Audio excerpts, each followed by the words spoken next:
Halo teman-teman semuanya, kembali lagi di Himatika Syahid ya. Jadi kita belajar lagi dan ternyata gue gak males teman-teman. Jadi kita akan lanjut ke part 2 ya, belajar pengantar struktural aljabar.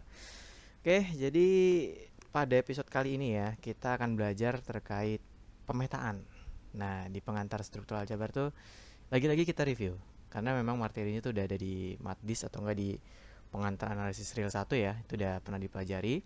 So, kita akan review konsep pemetaan ini apa dan coba kita bergambar-gambar dulu ya di sini ya. Jadi, apa itu pemetaan? Ya, sesuai namanya ya, dari kata peta. Nah, ini gue cocok lagi dikit tapi nggak apa-apa, namanya peta. Atau gampangnya kita ingat fungsi ya namanya ya. Nama lain dari pemetaan itu kan fungsi. Jadi, kalau di kalkulus itu kita dipelajari bahwa pemetaan atau fungsi itu ibarat mesin, ya kan? Ada mesin. Terus nanti dia bisa ngasih output nih dari mesinnya itu. Jadi ini masukinlah si X ini ke dalam mesin, diproses sama si fungsinya fx gitu kan. Yaitu hasilnya ya si fx ini gitu. Si fx sama dengan y misalkan. Nah, itu konsep dari fungsi. Nah, cuman antara pemetaan sama fungsi ini kan sebenarnya sama aja ya. Cuman beda nama doang gitu. Tapi kalau kita coba telaah lebih lanjut gitu ya, kita coba ulik lebih dalam, ternyata konsep pemetaan ini itu sedikit lebih luas dibandingkan dengan fungsi gitu ya, dari segi penamaan. Nah, kenapa kayak gitu? Jadi gini, coba bayangin misalkan kalau fungsi itu kita tahu gitu. Kalau fungsi itu biasanya ada rumus. Itu ya, ada formula di dalamnya. Jadi ibaratnya tuh punya nih fx. Oh, fx apa nih? Fx log x misalkan. Atau enggak fx apa nih? X kuadrat min 5 misalkan. Nah, ini ini semua tuh ada rumusnya gitu, teman-teman. Ya kan ya? Dia based on formula gitu. Tapi kalau kita bicara mengenai pemetaan, pemetaan tuh lebih luas. Jadi, pemetaan itu kayak kita nempatin satu unsur ke unsur yang lain. Kita kasih hubungan gitu. Nah, dia agak lebih luas dibandingkan fungsi dari segi nama tuh di situ gitu. Jadi, misalkan jadi contoh gini ya. Kita punya dua buah himpunan, ada himpunan M sama himpunan apa misalkan Z misalkan ya. Z ini yang integer, M ini adalah matriks misalkan. Nah, andaikan kita punya matriksnya itu dia punya sebuah aturan matriksnya, di mana himpunan M ini adalah matriks yang bentuknya itu AA BB kayak gini. Nah, terus apa nih yang dimaksud dengan pemetaan? Nah, jadi misalkan gini. Misalkan kalau kita punya matriks AABB, maka si matriks AABB ini bisa kita petakan dia ke dalam suatu unsur yang ada di Z yang bisa dibentuk dari A kuadrat min B kuadrat. Nah, mungkin belum kebayang ya. Tapi coba bayangin gini. Misalkan di himpunan M ini ada unsur nih. Ada unsur dia bentuknya gini. 2 2 4 4 misalkan. Nah, dari unsur 2 2 4 4 ini, maka dia akan dipetakan. Dia akan dipetakan ke si Z ini, dengan aturan A kuadrat min B kuadrat. Nah, apa A-nya di sini? A-nya 2. Ya kan? A-nya 2, B-nya 4. Nah, berarti ikutin aja aturannya, aturan pemetaannya. Yaitu berarti 2 kuadrat min 4 kuadrat. Nah, berarti ini sekitar min 12 gitu ya, teman-teman ya. Jadi nanti si matriks ini, matriks 2 2 4 4, dia dipetakan ke min 12. Nah, yang mana kalau kita lihat, kita perhatiin, itu nggak ada nih formula. Formula yang kayak gini tuh nggak ada. Gitu ya. Jadi dia lebih luas di situ kalau pemetaan. Nggak terbatas oleh suatu fx yang ada rumusnya. Gitu ya. Tapi boleh si fx ini juga tetap apa namanya, si formula-formula ini juga tetap pemetaan kayak gitu, teman-teman. Cuman yang contoh di bawah ini lebih luas aja. Kayak gitu ya. Jadi pemetaan bisa banyak banget, dan mayoritas kalau pemetaan itu biasanya eh, lebih luasnya ini domain ke domainnya tuh beda. Karena biasanya kan kita fungsi dari real ke real, integer ke integer. Nah, kalau pemetaan itu bisa kemana-mana gitu. Ya gitu ya. Jadi itu coret-coretan kita. Nah, sekarang kita akan coba bahas definisi dari pemetaan itu secara formal. Di bahasa MTK itu kayak gimana? Gitu ya. Nah, pertama kita lihat di sini bahwa misalkan ada dua buah himpunan, ada himpunan A sama himpunan B. Dan pastikan gitu ya, pastikan bahwa himpunan A sama B ini tuh bukan himpunan yang kosong. Karena kalau dia kosong, apa yang mau dipasangin? Ya nggak? Apa yang mau dipetain? Kayak gitu ya. Jadi dia mesti ada isinya. Nah, kedua, si pemetaan F, kita misalkan ya, pemetaan F dari A ke B itu adalah sebuah aturan yang mengaitkan setiap unsur di A ke tempat satu unsur di B. Atau ditulisnya kayak gini. Ini jadi dibacanya gini ya. F dari A ke B gitu aja. F dari A ke B kayak gitu. Nah, jadi dia pemetaan tuh gitu, dia masangin setiap unsur yang ada di A domainnya ke tempat satu unsur di B. Nah, kalau dinotasiin di matematika tuh kayak gini. Ada dua poinnya. Gitu ya. Yang pertama, ini untuk setiap X di A gitu ya, X di domainnya terdapat Y di B sehingga Fx itu adalah elemen B. Kayak gitu ya. Itu cara bacanya. Nah, ini apa nih maksudnya nih? Nah, ini tuh maksudnya adalah untuk memastikan gitu. Untuk memastikan bahwa si pemetaan ini tuh benar. Dia memetakan setiap unsur di domain kayak gitu. Nah, itu yang pertama. Yang kedua, ini terdapat X1 X2 di A dengan X1-nya sama dengan X2, maka berlaku Fx1 juga sama dengan Fx2. Loh, apa maksudnya ini sekarang?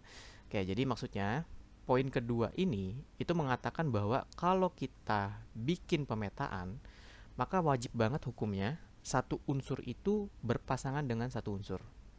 Nah, jadi mungkin kalau kita coba bayangkan dari lingkaran aja ya, atau elips ya. Ini gue gambarnya elips, jadi kita sebut elips saja. Oke, misalkan di sini nih, ini ada X nih, di sini teman-teman, ada X. Nah, kalau kita lihat si elips ini, X-nya ini tuh dia berpasangan dengan dua poin gitu, dengan dua hasil, dimana katakanlah di sini Y1, katakanlah di sebelah sini nih yang atasnya itu Y2. Nah, ini nih menghasilkan apa namanya, kalau kita bikin fungsi gitu ya, maka si X ini tuh dia menghasilkan dua nilai yang berbeda gitu ya. Jadi si X ini dia ngehasilin Y1, tapi di saat yang bersamaan X itu juga ngehasilin Y2. Nah, ini nggak boleh nih teman-teman, karena nanti kalau digambar by pemetaan gitu ya, ini A nih, yang ini B. Nah, maka dia gambarnya gini, si X ini dia menghasilkan dua buah unsur Y yang berbeda gitu ya. Nah, itu nggak boleh. Karena kan apa? Aturannya kan gini. Setiap unsur di A itu tepat ke satu unsur di B. Nah, jadi poin kedua di sini adalah memastikan bahwa bener nih si X yang ada di A tuh pasangnya cuma satu. Ini kayak gitu. Itu ya teman-teman ya. Intinya poinnya di situ. Nah, jadi nanti kalau kita mau buktiin, coba buktikan apakah fungsi ini adalah sebuah pemetaan, misalkan kayak gitu. Apakah relasi ini adalah pemetaan? Nah, berarti poin teman-teman adalah buktikan dua hal ini, gitu ya. Nanti dari situ bisa dibuktikan bahwa oh iya benar dia pemetaan, oh dia bukan pemetaan. Oke, itu ya. Nah, next, ya kita coba contoh. Ini ada contoh nih di sini. Kita ambil yang sederhana ya, yang pakai formula dulu. Karena kalau nggak yang sederhana, teman-teman CPP aja. Oke, gue sedikit promosi. Tapi kita coba lihat di sini. Buktikan bahwa si F ini adalah sebuah pemetaan dari Z ke Z. Jadi ini fungsi ya, lebih enak kan nyebutnya fungsi nih karena lebih simpel gitu. Nah, jadi dia domainnya di integer. Waduh, kepencet. Tahan bro. Nah, jadi dia domainnya itu di Z, terus dia kodomainnya juga di Z juga. Nah, aturan pemetanya gini. Nah, ini formula ya, aturan pemetanya, yaitu 2x kuadrat min 3 adalah benar pemetaan. Kita suruh buktiin nih bahwa ini nih bener nih pemetaan. Ya kan kita perlu bukti ya. Oke, kita buktikan. Jadi kalau kita mau ngebuktikan lagi dia pemetaan atau bukan, cek yang tadi. Apakah dia poin 1 berlaku, apakah poin 2 benar. Nah, itu kita akan buktikan. Yang pertama, akan dibuktikan bahwa setiap X di Z itu terdapat Y di Z juga, yang menyebabkan Fx itu adalah Z. gitu ya maksudnya ya.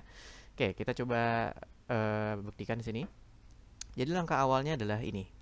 Teman-teman ambil sembarang X di Z. Kenapa ambil sembarang? Karena lagi-lagi kita kita mau membuktikan bahwa setiap setiap unsur di Z. Berarti kita nggak boleh ambil satu contoh. Kita harus general semua berlaku. Maka kita harus ambil sembarang. Oke, kayak gitu ya. Nah, lalu selanjutnya adalah kita misalkan kita bikin variabel baru, misalkan y di sini. Di mana y itu dia sama dengan 2x kuadrat min 3. Ikutin aja aturan ini ya. Itu ya. Jadi kita misalkan y itu adalah 2x kuadrat min 3. Nah, sekarang langkah selanjutnya adalah kita membuktikan. Kita membuktikan bahwa kan si x ini z. Benar nggak? Si x ini kan z ya. Kita buktiin juga bahwa si y ini ada di z juga. Poin kita tuh di situ. Nah, gimana ngebuktinya? Nah, kita tulis di sini. Perhatikan bahwa karena x itu bilangan bulat, ya kan ya, di awal kan udah dikasih tahu nih, x itu di z. Nah, karena x itu bilangan bulat, maka bilangan bulat itu tertutup terhadap operasi penjumlahan dan perkalian. Apa maksudnya? Jadi gini, kalau bilangan bulat, coba kita tambahin a tambah b gitu. Ini dua-duanya bilangan bulat nih. Maka si c itu pasti bilangan bulat. Nah, ini artinya adalah dia tertutup terhadap penjumlahan. Nah, selanjutnya kalau kita perkalian, ya sama aja. Ini juga tertutup. Gitu ya. Nggak mungkin dong kita dua buah bilangan bulat hasilnya koma-komaan. Kan nggak mungkin ya. Nah, kayak gitu. Jadi berdasarkan sifat itu, berdasarkan sifat itu, maka kita bisa tarik kesimpulan. Kita bisa tarik kesimpulan y itu ada di z juga. Jadi terbukti nih secara apa ya? Ini secara simpel ya. Tapi kalau di kelas itu harus lebih harus lebih detail ya gitu teman-teman. Nah, ini versi simpelnya aja. Dia terbukti bahwa y itu ada di z. Ini ada di z nih. Pasti bilangan bulat kayak gitu. Nah, next kan kita udah buktiin tuh y-nya ada di bilangan bulat gitu kan. Ya udah, sekarang buktiin aja fx itu juga bilangan bulat. Gitu kan. Nah, berarti kita tulis aja langsung. Maka terbukti untuk sembarang x di z terdapat y yang bentukannya kayak gini nih, itu di z juga. Sedemikian sehingga ternyata fx itu sama dengan y sama dengan 2x kuadrat min 3 benar bilangan di z juga. Kayak gitu teman-teman. Jadi terbukti ya yang poin pertama bahwa dia itu setiap unsurnya pasti punya pasangan. Nah, next kita ke poin yang kedua, yaitu buktikan bahwa nggak ada yang apa istilahnya selingkuh kali ya, nggak ada yang selingkuh kayak gitu teman-teman. Nah, ini kita buktikan x1 x2 nya berlaku ini. Nah, gimana buktinya? Ya sama kayak tadi. Ambil sebarang x1 x2 di z gitu ya. Karena kita mau buktiin semuanya, ambil sebarang, lalu kita misalkan gitu ya. Kita misalkan bahwa si x1 sama x2 ini sama nilainya. Gitu, oke? Kayak gitu. Lalu perhatikan bahwa gue pencet dulu. Nah, perhatikan bahwa x1 sama dengan x2 dari sini ya, dari permisalan awal kita. Lalu kalau kita kuadratin kan nggak masalah ya, kedua ruas kita kuadratin. Lalu kita lanjut lagi, kedua ruasnya kita kaliin 2, ya kan? Terus kita lanjut lagi, kedua ruasnya itu ditambah min 3. Nah, di sini gue nulisnya langsung min 3 aja. Oke. Nah, perhatikan bahwa ini yang kiri sama yang kanan itu bentuknya udah sama kayak gini. Benar nggak? Strukturalnya udah sama. Nah, maka kesimpulannya apa? Kesimpulannya adalah benar. fx1 sama dengan fx2. Dah, sampai situ aja. Cepat kan? Jadi langsung kesimpulan, maka terbukti untuk sembarang ini nggak ada poin ininya ya, gue sedikit typo teman-teman.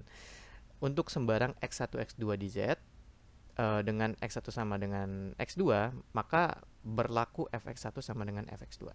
Nah, jadi poin kedua pun terbukti benar. Nah, kalau dia terbukti benar ya otomatis dia adalah benar pemetaan. Nah, ini kesimpulannya di sini kita tulis ya. Jadi karena terbukti poin 1, oke, poin 2, oke, maka terbukti F adalah suatu pemetaan. Kayak gitu teman-teman. Jadi mungkin sampai sini dulu ya. Kita review terkait si pemetaan ini. Jadi pemetaan itu nanti bakalan lebih banyak lagi, kayak ada yang surjektif, injektif, bijektif. Nah itu next ya. Kalau gue udah pulang KKN teman-teman. Jadi kita akan ketemu lagi mungkin di bulan-bulan Agustus nanti, di akhir Agustus, atau ini teman-teman, CPP offline aja lah ya. Ini udah paling best ini. Oke, jangan khawatir untuk mencoba, langsung aja calling-calling teman-teman kakak-kakak Prisma, oke, untuk CPP.